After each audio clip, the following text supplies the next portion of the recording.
उसकी बेटी तो रही नहीं है। अगर वो पुलिस वगैरह को कंप्लेन करते हैं तो बेटा भी चला जाएगा। 6 महीने के अंदर वो 2 मर्डर कर चुका था और उसे पता भी नहीं होता है कि मैंने मर्डर करे। पुलिस को ये पता था कि गांव में 2 मर्डर हुए हैं, लेकिन उसकी कोई कंप्लेंट नहीं लिखवाई है। और आप यकीन नहीं करोगे, इस बार भी घर वालों ने ये बात फैमिली मैटर बोलकर दबा दी थी। फिर से ना कोई पुलिस कंप्लेंट और ना किसी बाहर वालों को अता पता कि घर में कुछ हुआ है।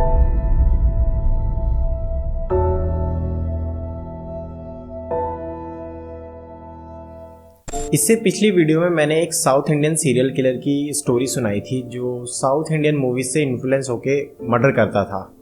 लेकिन इस कहानी में कुछ ऐसा नहीं है। इस कहानी में एक 7 साल का लड़का है जो अपनी खेलने कूदने की उम्र में एक क्रिमिनल बन गया था। ये उसकी गलती नहीं थी, कुछ दिमागी प्रॉब्लम थी और थोड़ा साइकोपैथ था। तो कहानी है बिहार की। अमरदीप का जन्म 1988 में हुआ था और उसका पूरा नाम अमरदीप साडा था। उसकी फैमिली बिहार के एक मुसहरी गांव में रहती थी और उसके फैमिली में 4 मेंबर थे। उसके पापा, मम्मी, अमरदीप और उसकी एक छोटी बहन। अमरदीप के पापा उसी गांव में दिहाड़ी मजदूरी करते थे और अपना और अपने परिवार का पेट पालते थे।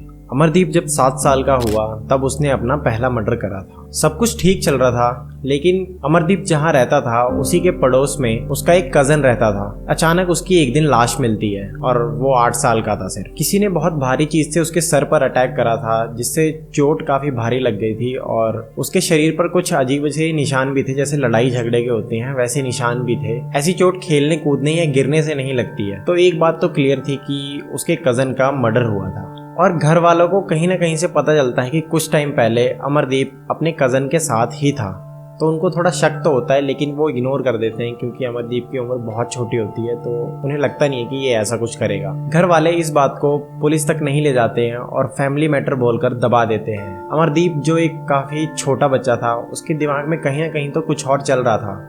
ये उसका पहला मर्डर था और शायद उसे ये नहीं पता था कि वो अपने कजन से अब कभी नहीं मिल पाएगा। फैमिली इस बात को दबा देती है और अमरदीप की लाइफ फिर से नॉर्मल चलने लगती है। जिस कजन का मर्डर हुआ था उसके पापा अमरदीप के चाचा लगते थे। उन्हें भी पता था कि मेरे बेटे का मर्डर हुआ है, लेकिन वो पुलिस को कंप्लेंट नहीं करते।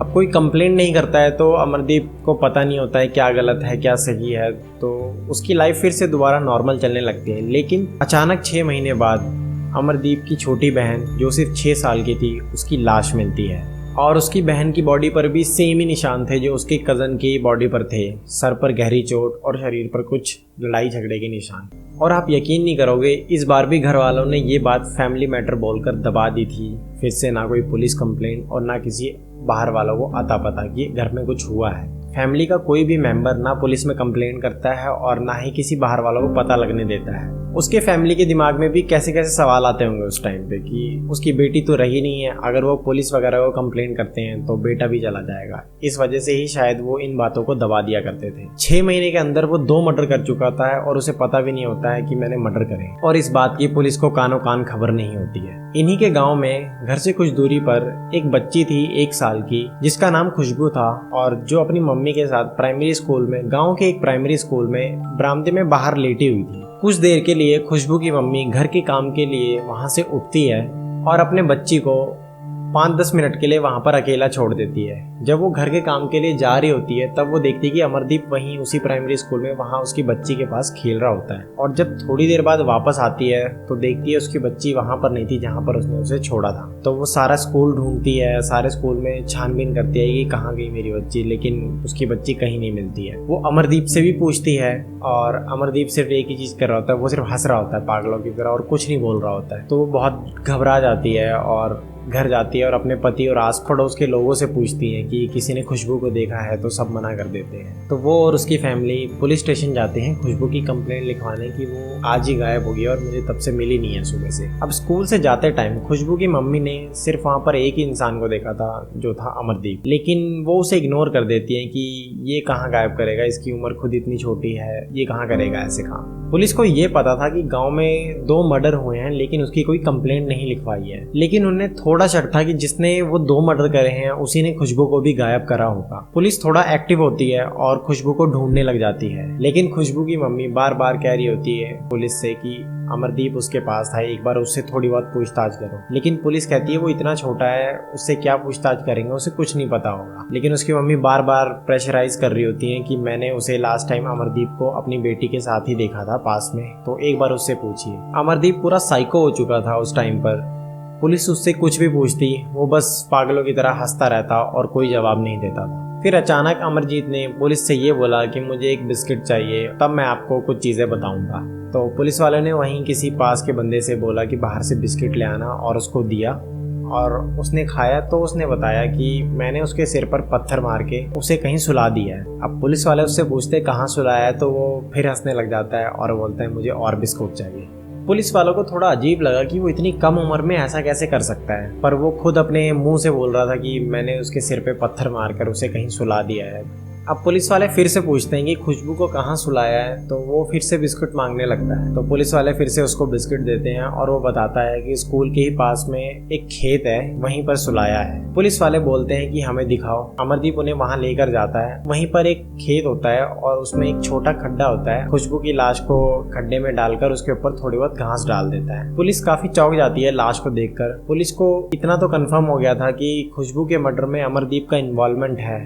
पुलिस उसको डांटती रहती थी और वो सिर्फ हंसता रहता था। अब पुलिस उससे उसी की भाषा में पूछताछ करती है और उससे पूछती है कि तुमने और कितने लोगों को ऐसी सुलाया है। तो वो कुछ नहीं बताता है और बिस्किट की डिमांड करता है। फिर से उसको बिस्किट खिलाया जाता है और फिर वो बताता है कि मैंने 2 लोगों को सुलाया है, मेरा एक कज़न और एक मेरी छोटी बहन। अब पुलिस उनके फैमिली को बुलाती है जिनका मर्डर हुआ था।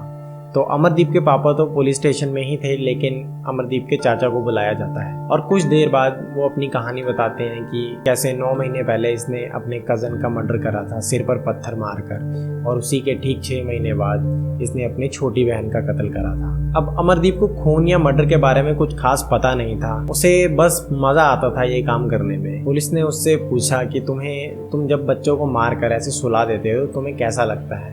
तो वो कहता है कि जब मुझे चोट दिखती है या खून दिखती है या कोई रो रहा होता है, गिड़गिड़ा रहा होता है उसके सामने, डर रहा होता है, तो मुझे बड़ा मजा आता है। और शायद ये एक साइकोपैथ की निशानी है। अमरदीप एक साइको बन चुका था और उसका काफ़ी हॉस्पिटल्स में इलाज हुआ था और ट्रीटमेंट भी, और उसकी रिपोर्ट में यही आया था कि उसको एक दिमागी बीमारी है। एक चीज़ और पता चली थी, जब वो अकेला रहता था तो काफ़ी गुमसुम, उदास और डिप्रेस रहता था, और जब वो किसी को चोट पहुंचाता था तब उसे बहुत खुशी मिलती थी। अमरजीत इतना छोटा था कि पुलिस ना उस पर कोई चार्ज लगा सकती थी और ना ही उसे जेल में डाल सकती थी।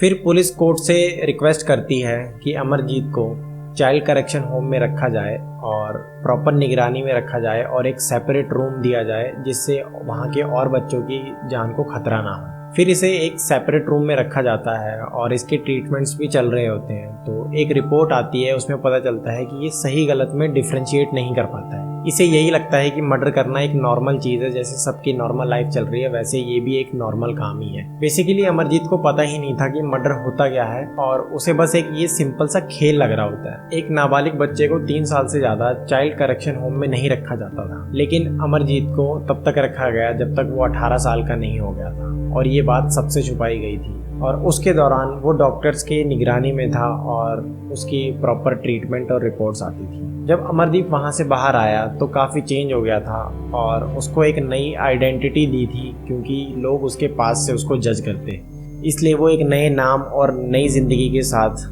अब कहीं जी रहा है और किसी को नहीं पता है कि वो अभी कहाँ है। उसके कुछ फैमिली मेम्बर को पता होगा लेकिन और किसी को नहीं पता है, क्योंकि अगर ये किसी को बताया तो वो उसे जज करेंगे कि उसने पास्ट में 3 मर्डर करे हैं। तो ये थी एक कहानी सबसे छोटे सीरियल किलर की। अगर वीडियो पसंद आई हो तो वीडियो को लाइक और चैनल को सब्सक्राइब जरूर कर देना, और मिलते हैं नेक्स्ट वीडियो में। तब तक के लिए बाय।